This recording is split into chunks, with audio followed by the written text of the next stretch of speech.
Finally guys म अहिलेदेखि सैलुङको माथिसम्म आइपुगिसकेँ।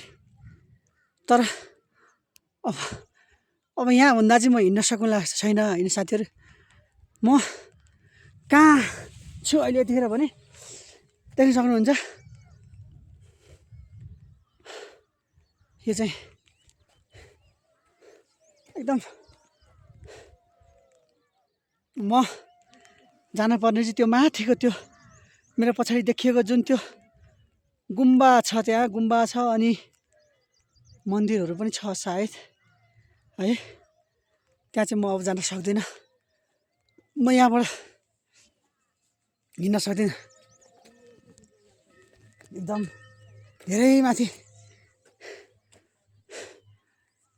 त्यो पर देखिएको यतापट्टि चाहिँ देखिएको त्यो ग्रेट वाल त्यहाँदेखिको हिँडेर यहाँसम्म आइयो। तर अब म हिँड्न सक्दिनँ साथीहरू। यही हो सैलुङ। अहिले देखेर पानी पर्न लागेको भएर मौसम चाहिँ राम्रो क्लियर हुन सकेन साथीहरू।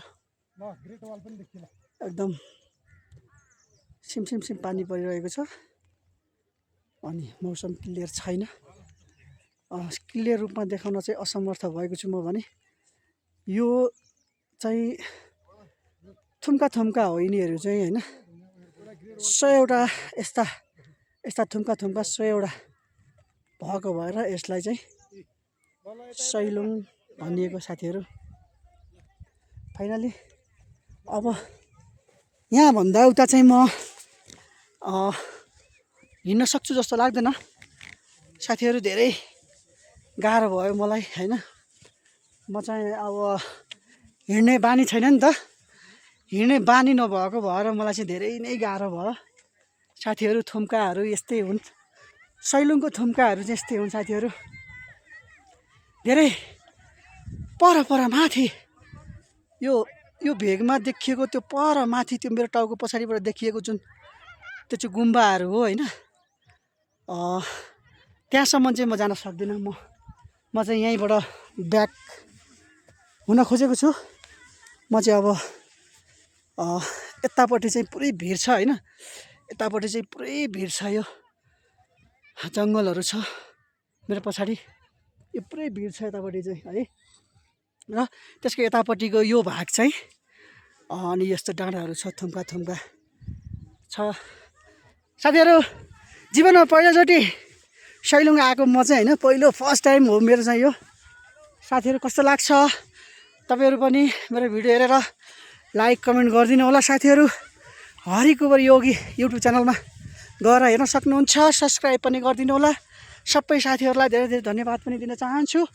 र फाइनली सैलुङ यही हो। यो माथि डाँडामा चाहिँ म जान सक्दिनँ।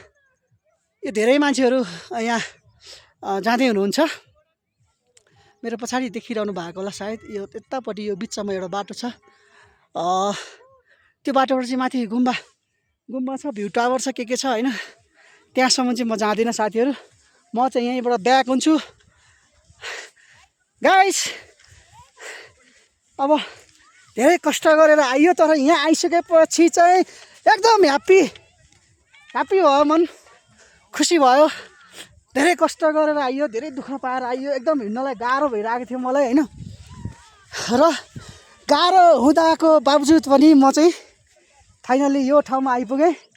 एकदम रमाइलो लाग्यो। एकदम डाँडा काँडा 100वटा थुम्काले घेरिएको सैलुङ त्यसै पनि रमणीय ठाउँ, पर्यटक चाहिँ स्थल रहेछ। तर योभन्दा माथि चाहिँ म अब जान सक्दिनँ। म चाहिँ यहीँबाट फर्किने हो है साथीहरू। ल बाई बाई।